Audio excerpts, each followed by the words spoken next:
आप तमाम लोग जानते हैं कि मुफ्ती सलमान अज़हरी साहब जो हैं अभी तक जेल में कैद हैं और उनकी रिहाई को लेकर के कोई भी खबर सामने नहीं आ रही है। ऐसे में सोशल मीडिया प्लेटफॉर्म पर लगातार मुझसे ये लोग सवाल कर रहे हैं कि आखिरकार क्या कुछ अपडेट उनकी रिहाई को लेकर के आ रही है। हमने आपको पहले भी बताया है और अभी भी ये साफ लफ्ज़ों में बताना चाहता हूँ। वीडियो में आगे और बातचीत भले करेंगे, लेकिन उससे पहले ही आपको ये बात बता दें कि अभी तक उनकी रिहाई को लेकर के कोई भी ऑप्शन नहीं दिखाई दे रहे हैं। यानी कि उनकी रिहाई की अभी कोई उम्मीद की किरण जो है वो दिखाई नहीं दे रही है। सवाल ये उठता है कि आखिरकार मुफ्ती सलमान अज़हरी साहब की रिहाई कैसे होगी, किस तरह से वो रिहा होगी। हमने आपको बताया था कि किस तरह से उनका मामला जो है वो गुजरात हाई कोर्ट में डिस्पोज़ हो गया है। यानी कि गुजरात हाई कोर्ट से उनकी रिहाई को लेकर के अब कोई बात सामने नहीं आने वाली है। उनके मामले जो हैं गुजरात हाई कोर्ट में अभी चल रहे हैं, वो 2 मामला मुडासा और कच्छ में जो उनके ऊपर एफआईआर दर्ज हुए थे, जिसमें उन्हें बेल मिल चुका हुआ है, वो दोनों मामला चल रहा है। हाँ, अगर उन 2 मामलों में वो जो 2 मामले हैं, वो जो 2 एफआईआर हुआ, अगर वो एफआईआर उनका क्वैश हो जाए, खत्म कर दिया जाए, यानी कि उस एफआईआर को रद्द कर दिया जाए,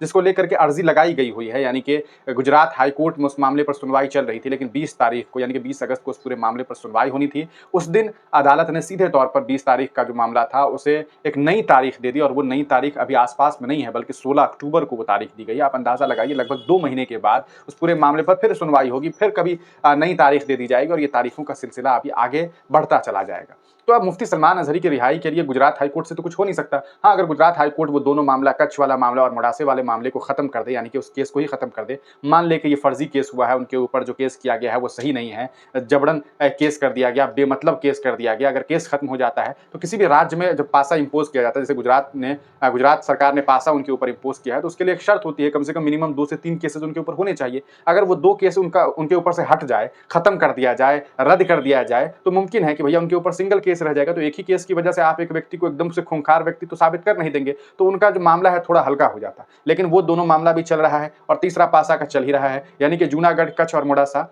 इन 3 जगह में जो केसेस हुए वो तीनों मामलात इनके चल ही रहे हैं। तीनों मामले में उन्हें रिहाई तो मिल गई, लेकिन जूनागढ़ के कलेक्टर साहब ने इंस्पेक्टर साहब के मानने पर, कहने पर जो है उनके ऊपर पासा इम्पोज कर दिया और पासा उनके ऊपर लगा हुआ है। पासा एक बेहद ज़बरदस्त और कहा सकता है बेहद परेशान करने वाला, जैसे यूएपीए का आपने नाम सुना होगा, एनएसए का नाम आपने सुना होगा। इन जैसे धाराओं में मसला ये हो जाता है कि आदमी रिहा नहीं हो पाता। रिहा मतलब केस खत्म होना तो बहुत दूर की बात है, आदमी को बेल नहीं मिल पाता है। आप देखिए ना, देश में शर्जील इमाम है, उमर खालिद है, खालिद सैफी है, अतहर है और न जाने कितनी दर्जन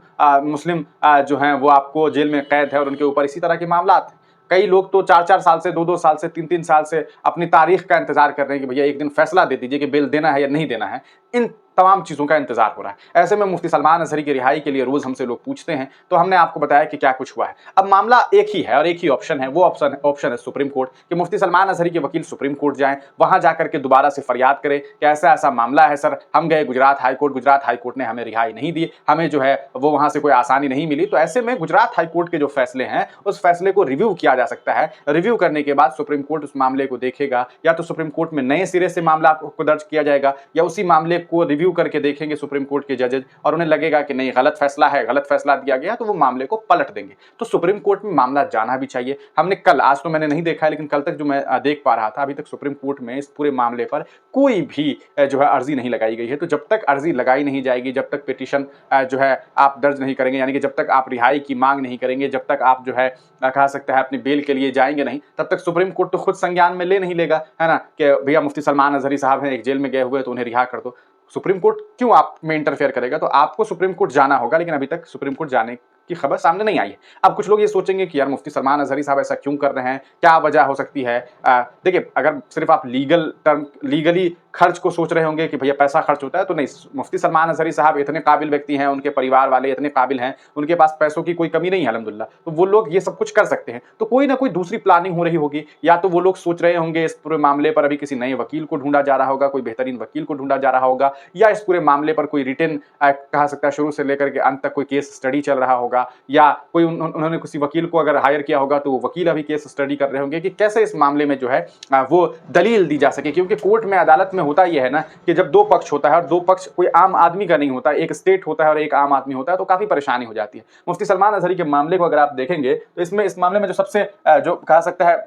अगर मैं आपको समझाने की कोशिश करूं, तो जो सबसे बड़ी बात है ना, वो ये है कि ये मामला 2 व्यक्ति का मामला नहीं है, एक स्टेट का मामला है। स्टेट का मतलब क्या होता है कि एक तो खुद गुजरात सरकार है, यानी कि गुजरात गवर्नमेंट की लड़ाई किससे चल रही है? गुजरात गवर्नमेंट की लड़ाई चल रही है सलमान अज़हरी से। अब आप सोचिए ना कि एक इंसान की लड़ाई एक इंसान की लड़ाई जो है वो सीधे तौर पर सरकार से, गवर्नमेंट से करवा दीजिएगा तो परेशानी तो होगी। अब क्या है कि मान लेते हैं मुफ्ती सलमान अजहरी साहब अपना वकील हायर करते होंगे, उनका चार्जेस है, उनको बहुत सारी चीजें हैं, बहुत सारी चीजें मुहैया करवानी है, बहुत सारी जानकारी देनी है। वहीं गुजरात सरकार जो है उनके पास अपना एक प्रोसिक्यूटर होगा, यानी कि प्रोसिक्यूटर क्या होता है ना, ये गवर्नमेंट के वकील होते हैं और ये काफी तेज तर्राक लोग होते हैं, इनके पास तमाम तरह की दलीलें होती हैं और ये लोग जो हैं जजेस जो होते हैं ना उन्हें जल्दी मोह लेते हैं, उनको अपने तरफ जल्दी आकर्षित कर लेते हैं अपनी बातों से। और आप तमाम लोग जानते हैं उनका नाम तो मुफ्ती सलमान अजहरी है, तो कैसे ये मामला इतनी आसानी से जो है सुलझे। आप खुद देखिए कि कई सारे पन्नों में, मुझे याद है 33 पेज का तो मैंने ऑर्डर आप लोगों को बताया था, ऑर्डर डिटेल जो आया था हाई कोर्ट का, उस ऑर्डर डिटेल में आपने देखा था कि किस तरह से ऐसा लगा कि बहुत बेहतरीन दलील जो है इनके वकील ने, आईएएस सैयद साहब गालिबन नाम था मुफ्ती सलमान अजहरी के वकील का, उन्होंने बहुत बेहतरीन दलीलें दी, लेकिन नहीं मिली रिहाई, नहीं हुआ केस में जो है उनके ऊपर से पासा नहीं हटाया गया, डिस्पोज कर दिया गया, मामले को ही खत्म कर दिया, कहा कि भैया हमारे यहाँ से तुम्हें कोई जो है छूट नहीं मिलने वाली है, आपको जाना है जहां जाइए। तो अब है कि सुप्रीम कोर्ट जाएंगे, तो सुप्रीम कोर्ट जाने के लिए बेसिकली ये हो सकता है कि इनके जो वकील हैं वो अभी केस स्टडी कर रहे हों, क्योंकि केस स्टडी बहुत मायने रखता है। केस स्टडी क्या होता है वो हम आपको थोड़ा सा समझाने की कोशिश करें, हालांकि मैं कोई लॉ का स्टूडेंट नहीं हूं, लेकिन फिर भी आपको समझाने की कोशिश करता हूं। जैसे आपने सुना होगा कि जैसे मान लीजिए अभी 2024 चल रहा है,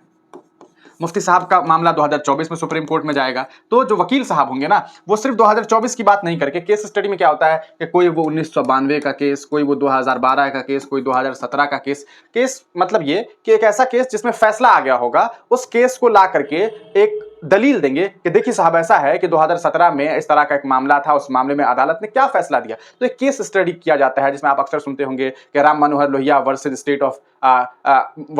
ऑफ इंडिया, यानी कि गवर्नमेंट ऑफ इंडिया, या फिर स्टेट ऑफ गुजरात वर्सेज कोई नाम होता है कि भाई Samiullah versus state of Bihar. तो इस तरह से अलग अलग स्टेट में क्या कुछ फैसले आए, उन फैसलों की दलीलें जो हैं वो ला करके पेश की जाती है कि देखिए ऐसा है। अब जैसे इस मामले में पासा का मामला है तो ज्यादातर जो दलील है वो गुजरात हाईकोर्ट से, कि गुजरात हाईकोर्ट में इससे पहले और भी कुछ लोगों पर मामला हुए होंगे, उनको कैसे रिहाई मिली, तो उस दलील को पेश करने के लिए जो है ना इस तरह से दिखा सकते हैं जज साहब को कि देखिए जज साहब ऐसा ऐसा जो है वहां हुआ था और इस तरह से उन्हें रिहाई मिल गई, हमारे क्लाइंट को रिहाई नहीं मिली। अब आपको मैं एक मामला बताऊं, समझाने की कोशिश करूं कि पिछले दिनों एक रिपोर्ट प्रकाशित हुआ था, गालिबन ये रिपोर्ट 2022 में प्रकाशित हुआ। उसमें मामला ये सामने आया कि अगर 100 केसेज 100 पासा का केस किया जाता है, यानी कि 100 लोगों पर अगर पासा इंपोज किया जाता है गुजरात में, तो उनमें 60 से ज्यादा लोग, 60 से 65 लोग जो है ना, 60 to 65 लोग ऐसे होते हैं जिनके ऊपर से पासा बाद में हटा दिया जाता है, ये कह करके कि इनके ऊपर पासा नहीं लगना चाहिए। तो आप सोच लीजिए ना, 100 में से 60-65 लोग के ऊपर तो ऐसे ही पासा लग जा रहा था, है कि नहीं। अगर रिपोर्ट जैसा रिपोर्ट सामने आया था जो अखबारों में प्रकाशित हुई, जो पोर्टल्स पर प्रकाशित हुई, अगर वो रिपोर्ट सही है तो इसका मतलब तो ये हो गया कि 100 में से 60-65 लोगों को तो ऐसे ही पासा में डाल दिया जाता है कि चलो इनके ऊपर पासा लगा दो। तो अब मुफ्ती सलमान अजहरी के ऊपर पासा सही लगा गलत लगा, ये तो कोर्ट का मामला था, कोर्ट न्यायालय इस पूरे पर फैसला करे। तो एक न्यायालय ने तो सीधे तौर पर, जो लोअर कोर्ट है, जो हायर कोर्ट है, उन्होंने तो मुफ्ती सलमान अजहरी को ना कह दिया। लोअर कोर्ट ने फिर भी उन्हें बेल दे दिया था, लेकिन हाई कोर्ट उनके ऊपर क्या हो गया, उनके ऊपर जो लगा दिया गया पासा, तो पासा तो हाई कोर्ट ही देखेगा। हाई कोर्ट ने उन्हें रिहाई देने से इनकार कर दिया। अब सुप्रीम कोर्ट है तो सुप्रीम कोर्ट जाना होगा। अब सुप्रीम कोर्ट कब जाएंगे नहीं जाएंगे ये तो वही लोग जान रहे होंगे और उनकी फैमिली जान रही होगी। हमें उम्मीद है, देखिए हम आप जितने परेशान होंगे, आप जितने परेशान होंगे, उनसे कई ज्यादा परेशान उनके परिवार वाले होंगे, उनके बच्चे होंगे, उनके घर के और फर्द होंगे, उनकी अहलिया होंगी, उनके तमाम लोग, जितने भी लोग हैं मुफ्ती साहब के, वो तमाम लोग परेशान होंगे ना। कि एक व्यक्ति जो आपके घर का कोई बच्चा अगर जेल में चला जाए, सोचिए कितने दर्द पीड़ा में होंगे, आपको खाना नहीं अच्छा लगता होगा, पीना नहीं अच्छा लगता होगा। वैसे ही मुफ्ती सलमान अजहरी साहब के परिजनों को लगता होगा कि क्या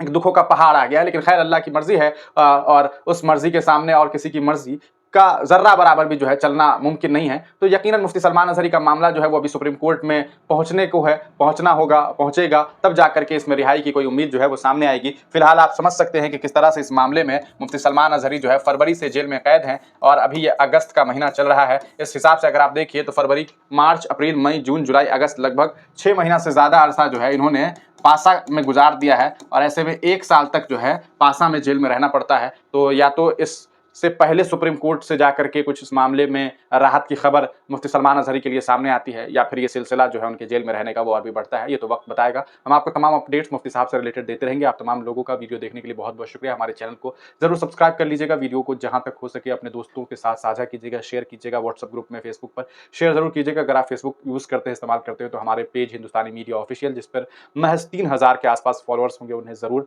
उसे जाकर के जरूर फॉलो कर लीजिएगा। आप तमाम लोगों का वीडियो देखने के लिए बहुत बहुत शुक्रिया।